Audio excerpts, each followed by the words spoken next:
سبحان اللہ. بے شک سبحان جشن صدیق اکبر میں نعرہ حیدری لگ رہا ہے. بے شک یہی سنیوں کی پہچان ہے. اور جشن مولا علی میں نعرہ صدیق لگتا ہے. یہی سنیوں کی پہچان ہے. ہم انہیں لڑاتے نہیں ہیں. آج کل کے کچھ نادان اور کم علم اپنے اوپر قیاس کر کے ان بزرگوں کی لڑائیاں بیان کرتے ہیں, نفرتیں معاذ اللہ بتاتے ہیں. ارے ان کا حال تو یہ تھا کہ ابو بکر علی کو دیکھ کے مسکراتے ہیں اور مولا علی ابو بکر کو دیکھ کے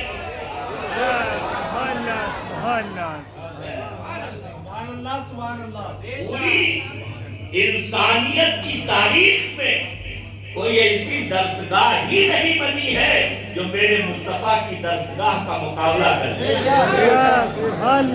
ارے اس درسگاہ میں بغض نہیں پڑھایا جاتا تھا, نفرتیں نہیں پڑھائی جاتی تھی. ارے یہ تو یہودیوں کی اور یہ دشمنان اسلام کی سازشوں کا نتیجہ ہے جو آج بھی ان کی سازشوں کے دھوکے میں آنے والے لوگ صحابہ اور اہل بیت کو معاذ اللہ دشمن بتاتے ہیں, جبکہ قرآن و حدیث یہ کہتے ہیں وہ تو شیر و شکل ہے. رحماء بینہم ان کی شان یہ ہے وہ حلقہ یارہ کو پریشم کی کرے نارم, رسم حق و باطل ہو تو فولاد ہے.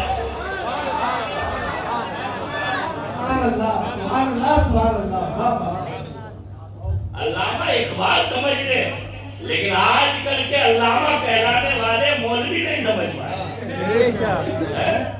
اقبال نے کتنی سچی بات کہی, ہو حلقہ یارہ تو پریشم کی طرح نرم, رزم حق و باطل ہو تو فولاد ہے مومن. مومن کی شان ہی یہی ہے. اپنوں پر تلواریں کھینچنے والے مومن نہیں ہوتے ہیں, اپنوں کو سینے سے لگا کے غلطیوں کو اور ان کی زیادتیوں کو بھی معاف کر کے انہیں محبت کا جام پلانے والے یہ مومن ہوتے ہیں. اور دشمنان اسلام کے آگے سیدھا سپر ہو کے کھڑے ہو کر فولاد بن جانے والے یہ مومنوں کی شان ہے.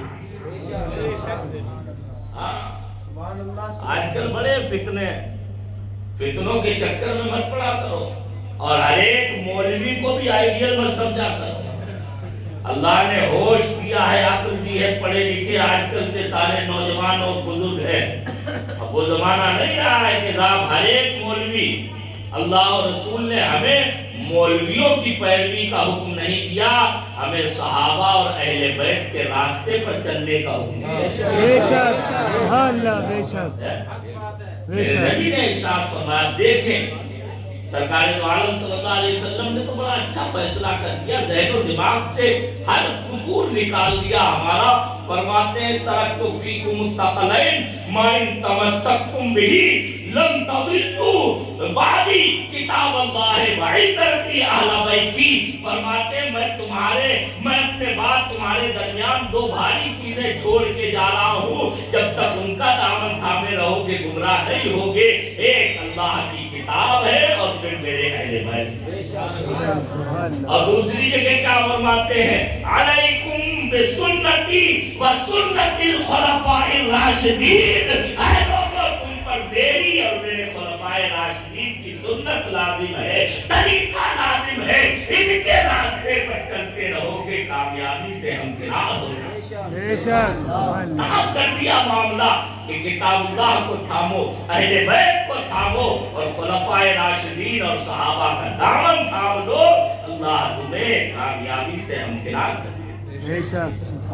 کسی بھی مولوی کو مت دیکھو کون مولوی کہاں جا رہا ہے, کہاں کھا رہا ہے, کس کے ساتھ بیٹھ رہا ہے, یہ مت دیکھو. پہلے جانچنے پرکھنے کا جو معیار بزرگوں نے دیا ہے اس پر کسوٹی پہ پرکھ لو اور غور کر لو. ارے آج کل کے لالچ کے پجاری اور دولت کے بھوکے بھیڑیے ہر صف میں موجود ہیں. پہلے یہ دیکھ لو کہ نبی کی سنت کی طرف کون بلا رہا ہے, اولیاء کی محبت کی طرف کون بلا رہا ہے, اور اپنی تجوریاں بھرنے کی دعوت کون دے رہا ہے. تجوری بھرنے والے نہیں, علم کی دولت بانٹنے والے والے علماء اور حفاظ و قراء سے جڑو تاکہ وہ تمہیں مدینے کا مسافر بنا دے اور مدینے کی راہ پر ڈال کر کامیابی سے ہمکنار دھیان دینے کی بات ہے. لوگ کہتے ہیں فلاں صاحب بھی چلے گئے تو ہمیں جانے میں کیا ہے. آپ بھی تو اللہ نے عقل و شعور دیا ہے. جو نبی کی شان میں گستاخیاں کرنے والے ہو, جو صحابہ کو برا بھلا کہنے والے ہو, جو اہل بیت سے کدورت اور بغض رکھنے والے ہو, وہ کب ہمارے لیے آئیڈیل بن سکتے ہیں. کوئی جائے چلا جائے لیکن ہم اکیلے بھی رہیں گے تب بھی کسی دشمن رسول سے, دشمن صحابہ اور اہل بیت سے کبھی ہم محبت نہیں کر سکتے ہیں. ہم محبت کریں گے تو انہی سے جو ہمارے بزرگوں کے صحیح راستے پر چلنے والے ہیں. بے شک. سبحان اللہ, سبحان اللہ. بات سمجھ میں آ رہی ہے. تو میں عرض کر رہا تھا, اب دیکھیں اللہ اکبر, حضور کی بارگاہ کتنی عالیشان بارگاہ.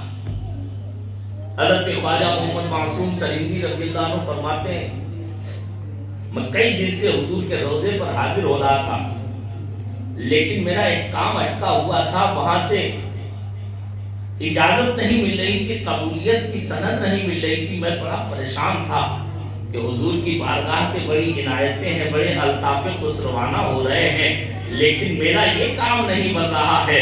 آپ دیکھیں سبحان اللہ, کہتے ہیں میں دوسرے ایک دن جنت البقیع شریف میں فاتحہ پڑھنے کے لیے اور اہل بیت اطہار اور ازواج مطہرات کی بارگاہوں میں حاضری دینے کے لیے, صحابہ کی بارگاہ میں حاضری دینے کے لیے گیا تو وہاں پر ام المومنین حضرت سیدہ صدیقہ عائشہ طیبہ طاہرہ رضی اللہ تعالیٰ عنہ کی بارگاہ میں بھی حاضری دی. اور میں نے ان سے عرض کیا, اے ام المومنین, اے نبی کی شریک حیات, اے حضور کی سب سے پیاری اور محبوب بیوی, اے ام المومنین عائشہ صدیقہ, میرا ایک کام اٹکا ہوا ہے, آپ حضور کی بارگاہ میں میری سفارش فرما دیں. سبحان اللہ. فرماتے میں عرض کر کے چلا آیا اور اس کے بعد جب رات کے وقت میں حضور کے روضے پر پھر حاضری دینے گیا تو میں جیسے ہی حاضر ہوا, ہاتھ باندھ کے کھڑا ہوا تھا کہ اتنے میں نے دیکھا جنت البقیع سے ام المومنین سیدہ عائشہ صدیقہ رضی اللہ عنہا حضور کی بارگاہ میں حاضر ہوئی اور میری طرف اشارہ کر کے حضور سے فرماز کرتی ہے, اے میرے آقا, ان کا کام کیوں نہیں کر دیتے ہیں. فرمایا اتنا ام المومنین نے کہا, میرے نبی مسکرا دیے, میرا بگڑا ہوا کام بن گیا.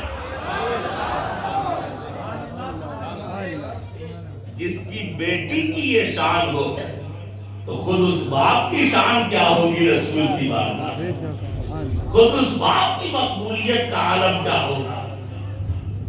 اور وہ باپ کتنا عظیم ہے. سبحان. ایک مرتبہ حضرت سیدنا حسان ابن ثابت رضی اللہ تعالیٰ عنہ حضور کی بارگاہ میں حاضر ہوئے. حضور آپ جانتے ہیں حضور کی نعتیں سنایا کرتے تھے. عرض کیا, حضور میں نے کچھ نعت کے اشعار کہے ہیں. حضور نے منبر پر کھڑا کر دیا, سنتے رہے. اس کے بعد میں حضور نے فرمایا, اے حسان میری نعت تو ہو گئی, کیا تم نے ابو بکر کی منقبت نہیں کہی. اور کرو, اس کے آگے اور کیا ہو سکتا ہے. لوگ اپنی عقلیں لڑاتے ہیں.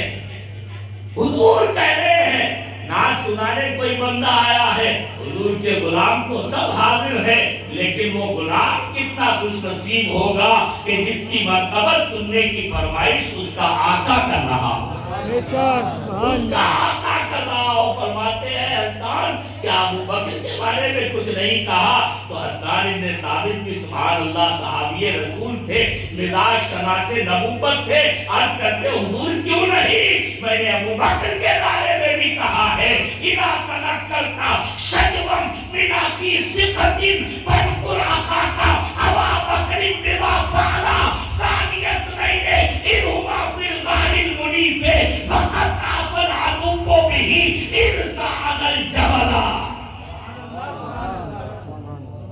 فرماتے ہاں حضور میں نے ابو بکر کی منقبت عرض کرتے حضور, اے میرے بھائیوں اے مسلمانوں صحابہ سنو، جب تم اپنے پیارے بھائی کی محنتوں مشقت اور اسلام کے لیے ان کی پریشانیوں یا فشانیوں کا ذکر کرو تو سب سے پہلے ابو بکر کا ذکر کیا کرو، کیونکہ ابو بکر نے جو کام کیا ہے وہ کسی نے نہیں کیا۔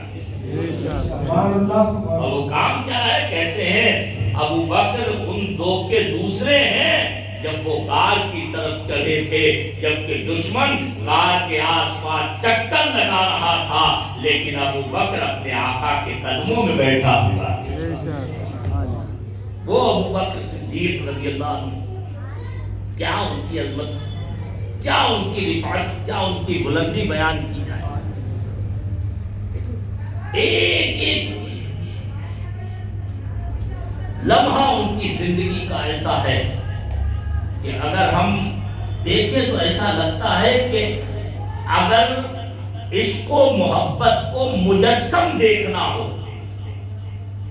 میرے لفظ کو سمجھیے، عشق و محبت ایک کیفیت کا نام ہے، عشق اور محبت ایک کیفیت کا نام ہے بھائی، اسے ہم آنکھوں سے دیکھ نہیں سکتے، وہ ایک باطن میں اندر ہی اندر پیدا ہونے والی ایک کیفیت، ایک حالت کا نام ہے۔